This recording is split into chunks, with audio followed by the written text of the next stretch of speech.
Good afternoon to all of you students, hope you all are doing very well. आज हम English का new chapter पढ़ेंगे। आपकी book अभी चल रही थी फर्स्ट फ्लाइट, ठीक है।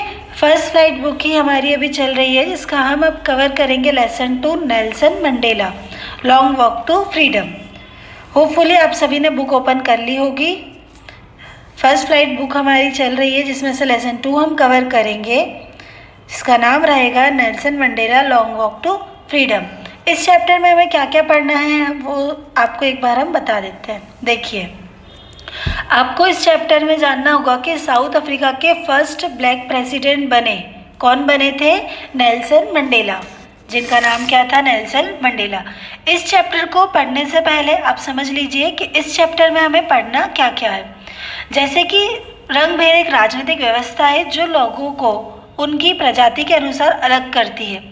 क्या आप बता सकते हो कि कौन 3 देश है, ऐसे कौन से 3 देश है जिनके नाम रहेंगे? क्वेश्चन आंसर, ठीक है।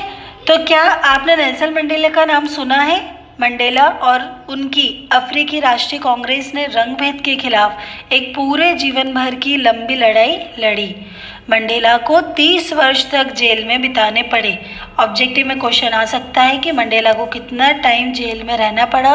तो 30 years. How many years? 30 years. आप इस बात को याद रखें। 1994 में प्रजातांत्रिक चुनाव हुए थे, जिसमें मंडेला उस नए राष्ट्र के एक प्रथम ब्लैक प्रेसिडेंट बने। उनकी आत्मकथा आज़ादी की लंबी यात्रा से लिए गए इस अंश में मंडेला एक ऐतिहासिक अवसर उद्घाटन था एक जगह पर, वहाँ पर बोल रहे हैं। क्या आप अनुमान लगा सकते हो कि यह अवसर कौन सा था? आपके अनुमान की इस समाचार BBC को 10 मई 1994 की जांच करो। तो ये थोड़ा सा मैंने आपको चैप्टर का इंट्रो बता दिया कि इस चैप्टर में हमें देखना क्या क्या है। अब हम आते हैं डायरेक्ट इसके क्वेश्चन आंसर पे। फर्स्ट क्वेश्चन आप देख पा रहे होंगे, तो क्या लिखा हुआ है? Oral comparison check. यहाँ पर हम ओरली देखेंगे कि आपको कितना क्या क्या कैसे समझ में आया है। फर्स्ट क्वेश्चन है हमारा, where did the ceremonies take place? मतलब कि जो सेरेमनी हुई, जहाँ समारोह हुआ, वो कहाँ हुआ? Can you name any public buildings in India that are made of sandstone? क्या आप भारत की ऐसी सार्वजनिक भवन का नाम बता सकते हैं जो सैंडस्टोन मतलब बलुआ पत्थर से बना हो? तो आप बता सकते हैं क्या? तो देखिए हम कैसे लिखेंगे इसका। यह आंसर आपको आपके मन से लिखना है, ठीक है।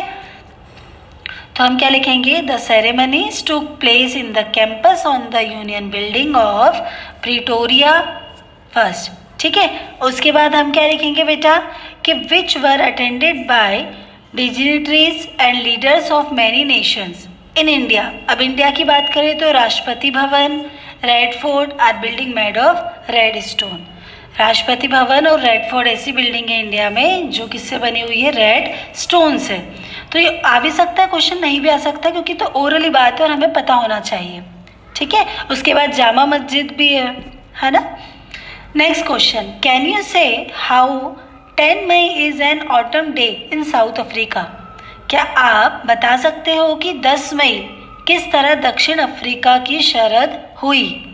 तो देखिए हम क्या लिखेंगे, the south Africa is in the southern hemisphere. यहाँ तक तो हम क्वेश्चन का ही लिख रहे हैं अभी। May falls in the autumn season, दस 10 May is an autumn day. मतलब कि इसका कारण है कि यह श्वेत शासन के 300 वर्ष के बाद, हाउ मेनी ईयर्स? 300 ईयर्स के बाद आज़ादी के उदय के पश्चात का मौसम है, इसलिए इसे क्या बनाया जाता है? आज़ादी के कारण भी ये बहुत महत्वपूर्ण है। इसके लिए साउथ अफ्रीका में 10 मई को ऑटम डे बोलते हैं, ठीक है, क्योंकि आज़ादी के बाद फर्स्ट आया था इसलिए। क्वेश्चन नंबर 3 देखिए आप, at the beginning of his speech Mandela mentions N extraordinary human disaster. What does he mean by this? What is the glorious human achievement he speaks of at the end? अगर आपको question समझ में आ जाता है तो आप answer इसका own language में लिख सकते हैं, अदरवाइज आप नहीं लिख पाएंगे।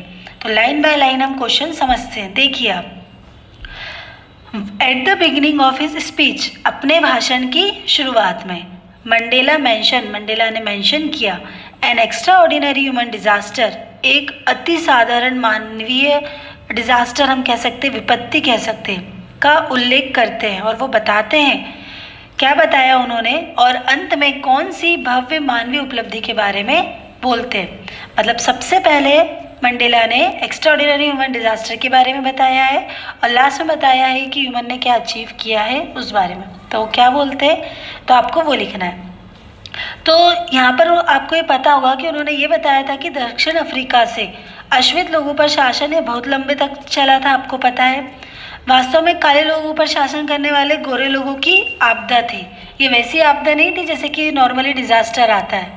तो ये कैसी आपदा थी कि जो ब्लैक पर्सन थे, है ना, वो वाइट पर्सन पर क्या करते थे, बहुत ज़्यादा अत्याचार करते थे। तो ये वैसी वाली आपदा थी, उन्हें बहुत ज़्यादा टॉर्चर करते थे, परेशान करते थे। तो हमने ये वही लिखा है, आपने यहाँ तक लिखा था, जिसे यहाँ पर चैप्टर में बताया भी है, अपार्थीड्स है ना। During this there was a racial segregation. Segregation means होता है भेदभाव, बेस्ड ऑन कलर, कलर के बेस पर भेदभाव होता था। And the black suffers a lot, और बहुत ज़्यादा वहाँ पर जो ब्लैक पर्सन थे उसके उनके लिए भी क्या होता था, बहुत ज़्यादा उनको सफ़र करना पड़ता था, मतलब परेशान होना पड़ता था। They were not allowed to demand freedom और एनी राइट। जो ब्लैक पर्सन थे उनके पास बिल्कुल भी क्या नहीं थी, फ्रीडम, अपनी फ्रीडम के लिए उन्हें बिल्कुल अलाउ नहीं किया जाता था, उन्हें उनके कुछ भी राइट्स नहीं रहते थे, अधिकार। Mandela himself did spend many years in famous Robben Island. Mandela खुद इसी तरीके से बहुत ज़्यादा उन्होंने टाइम व्यक्त किया है। As a prisoner he was beaten mercilessly. उन्होंने जेल में भी, मैंने आपको बताया था, 30 ईयर्स बिताए थे, ठीक है। तो होपफुली आपको क्वेश्चन समझ में आ गया होगा। What does Mandela thank the international leaders for. Mandela अंतर्राष्ट्रीय नेताओं को किस बात के लिए धन्यवाद देते हैं। तो सिंपल सी बात है कि वो इसलिए धन्यवाद देते हैं क्योंकि कह सकते हैं हम कि दक्षिण अफ्रीका के मूल निवासियों की स्वतंत्रता की प्राप्ति के अवसर पर उपस्थित होने के कारण धन्यवाद देते हैं। मतलब कि जब वहाँ पर वो हो रहा था, क्या हो रहा था, चुनाव वगैरह हो रहे थे, फ्रीडम्स के लिए फाइट हो रही थी, तब वहाँ के जो लीडर्स थे वो उनके साथ थे। यहाँ सब लोग की न्याय, शांति व मानव के लिए वो एक, कह सकते हैं कि हम क्या है, एक विक्ट्री है, ठीक है। तो फुल आपको समझ में आ गया, इसमें भी आपको मन से लिखना है। What ideas does Nelson Mandela set for the future of South Africa? Most time पे क्वेश्चन है, इस पर आप स्टार बना लीजिएगा। रिपीटेड क्वेश्चन है, what ideas does he set out for the future of South Africa. वे दक्षिण अफ्रीका के लिए कौन से आदर्श स्थापित करते हैं। तो कौन से करते हैं वो, कि गरीबी, भ्रष्ट, लिंग भेदभाव और जितने भी परेशान करते थे लोगों को, उन्होंने क्या करा दिया, सबसे सबको फ्री करा दिया। तो ये साउथ अफ्रीका के लिए बहुत कह सकते हैं कि गौरव की बात है, ठीक है। फिर नेक्स्ट क्वेश्चन आप देखिए, what do the military generals do. मतलब कि सेना के जवान क्या करते हैं। How has their attitude change and why. कैसे उनका एटीट्यूड चेंज हुआ और क्यों हुआ, ठीक है। तो देखिए आप इस क्वेश्चन को हम लिखेंगे।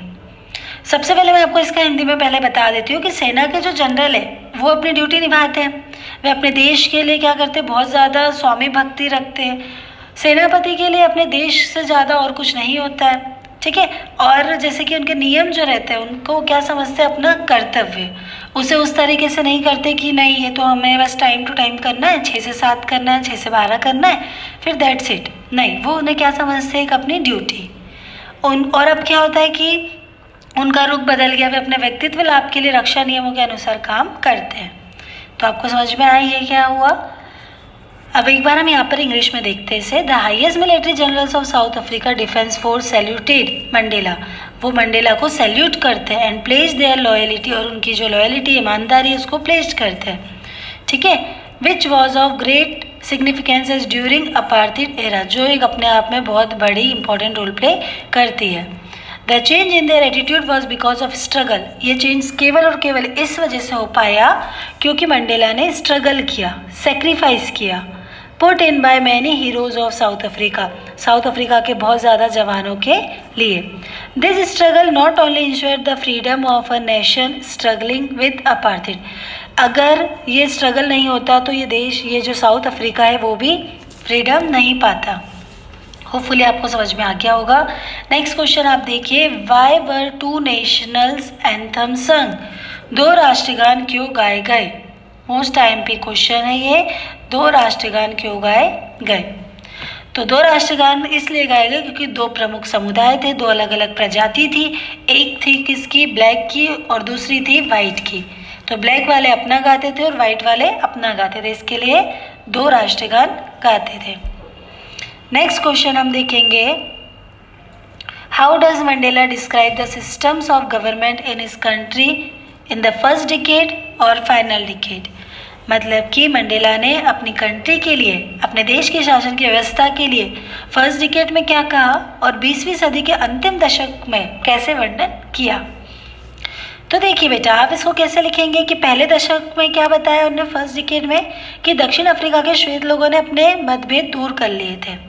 उन्होंने एक व्यवस्था बनाई थी जिसमें श्वेत लोगों का अश्वेत लोगों पर प्रभुत्व स्थापित किया था, मतलब वो उन पर हक जमाते थे।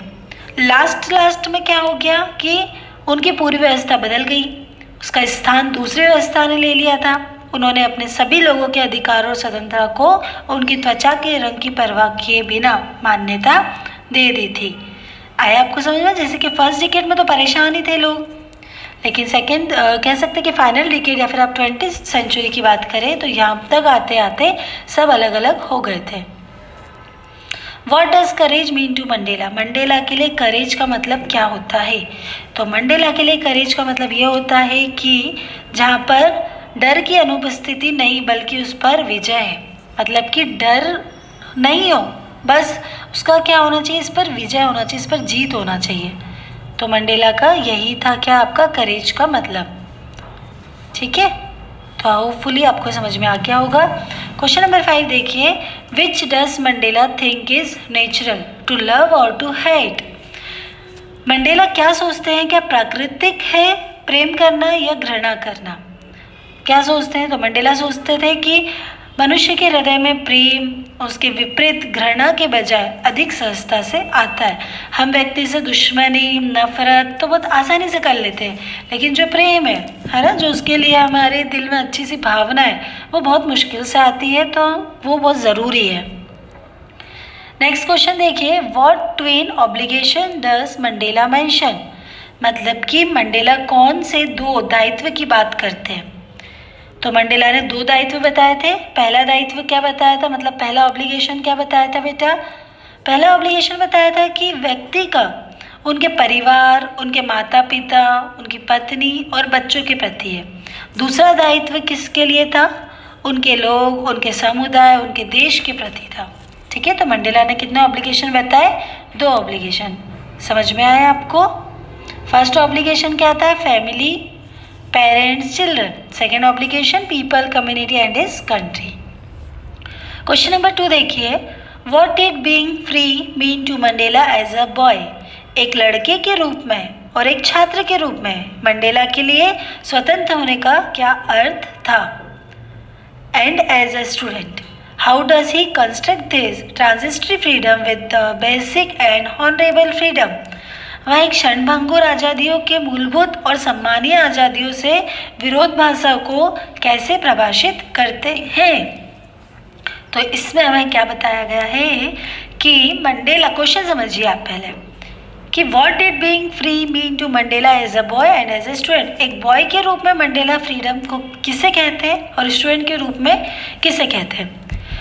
तो अभी आप हिंदी में सुनिए कि एक बालक होने के नाते उनकी आज़ादी का मतलब क्या है कि उनकी झोपड़ी के आसपास घूमने दे, उन्हें तैरने दे, उन्हें गांव में घूमने की आज़ादी मिले, रात को मक्का भूनने की आज़ादी मिले, बैलों की सवारी करने की आज़ादी मिले, एक लड़के के रूप में। ठीक है, और एक विद्यार्थी के रूप में, एक स्टूडेंट के रूप में मंडेला को आज़ादी का मतलब होता है कि रात को बाहर रहने से है, वह जो चाहते हैं वह पढ़ने दे, वे जहाँ चाहते हैं वहाँ उन्हें घूमने दिया जाए, अपने सामर्थ्य के अनुसार काम करने दें उन्हें, और कह सकते हैं कि सम्मान मिले उन्हें। इन सब चीज़ों से था। ठीक है, आत्मसम्मान से सबसे ज़्यादा था। तो समझ में आया आपको मंडेला के अनुसार बॉय और स्टूडेंट में फ्रीडम किसे कहते हैं। Does Mandela think the oppressor is free, why और वाई नॉट।